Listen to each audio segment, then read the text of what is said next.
We see the story of Jesus going to the cross, and everything seems to kind of be hand in hand. And then there's this one character that seems to interrupt the narrative. His name's Barrabas. We don't even know much about him except that he's a murderer, a leader of an insurrection, a rebel. And why he's even mentioned, sometimes I'm not so sure. It's like, what? This is about Jesus going to the cross. So in this moment, Pilate thinks, I hold the destinies of these two men in my hand. I know the Jews have a tradition that on a holy day, I will release one of the prisoners on death row. Pilate stands on this audacious stage, who now presents Jesus, Son of the living God, versus Barrabas, the thug and rebel. He says, all right, who do you want? This is blasphemy. This has gone too far. There's no comparison. This is a rightful prisoner, a man who should be on death row. He's a rebel against Rome. He leads a rebellion. He murders people. He's a bad man. He's a thug and he's a crook.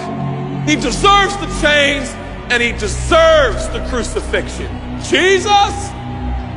What has he done but heal, restore, deliver, set free, open blind eyes, open deaf ears, heal the lame and the leper? What has Jesus done?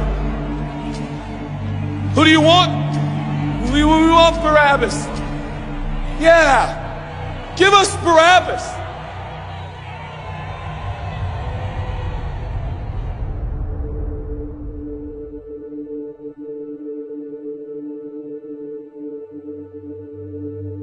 People say, give us Barrabas. The Roman soldiers come up and they put the key in and they unlock Barrabas from his chains and shackles. And he walks down the platform, welcomed by all of his thug friends. Yeah, the people love me. Yeah, that's right. I don't even know who this Jesus guy is, but all I know is my people love me.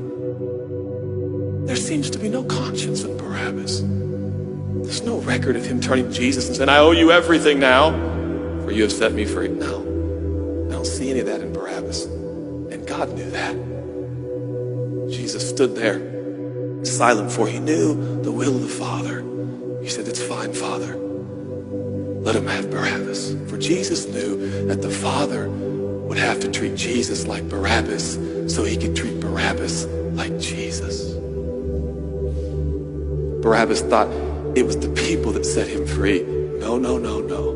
It was the love of the Heavenly Father. When I look at this story, I realize who Barabbas really is. That's me. That's you. That's us. And I felt, I was reading this the other day, and I felt God speak to me. I love Barabbas. I love him. But God, he's a bad man. I love him. And I wanted him to go free. But didn't you know that he probably would have never acknowledged the free gift? Yeah, but I love Barabbas. For while we were still sinners, Christ died for us. God sent his son for Barabbas, even the one he knew would walk away from Jesus and his free gift and never come back. He loves him.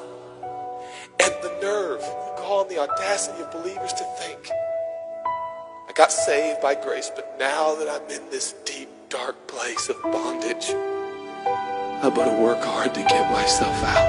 What? That's the opposite of the gospel. Are you bound? Are you held under the power of this temptation, this sin? Do you feel like it's controlling you? What are you going to do? I'm going to shake myself free. Stop it! No, you won't. You're no match for the powers of hell, and the urges of sin will not overcome it, and you will never overcome it. You'll just be another statistic. There's no answer within yourself. Your own merit, your own goodness, your own discipline, your own devotion will not save your marriage and will not save your kids. There's only one, and he's the one that took your place. He's the one that stood silently on the platform with Pilate and said, yes, let him have Barabbas. Take me. How many times have I stood on that platform with Pilate and Jesus, and I'm the Barrabas, and they start to take my chains off, and I say, no, no, I deserve this. I deserve the guilt. I deserve the shame. I deserve the consequence. I deserve it. Jesus seems to look at me, say, no, son, let me have it. Let me have your sin. Let me have your pain. No, God, I did it to myself. I deserve it. My marriage won't make it. This is what I deserve. I deserve divorce. I deserve poverty. I deserve sickness. I deserve it all. No!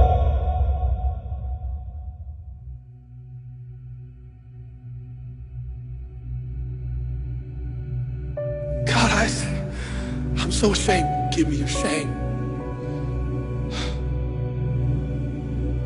But God, what if I do it again? I'll still be here. Oh God, I don't want to hurt you. I love you. I don't want to do this anymore. Give me your sins, son.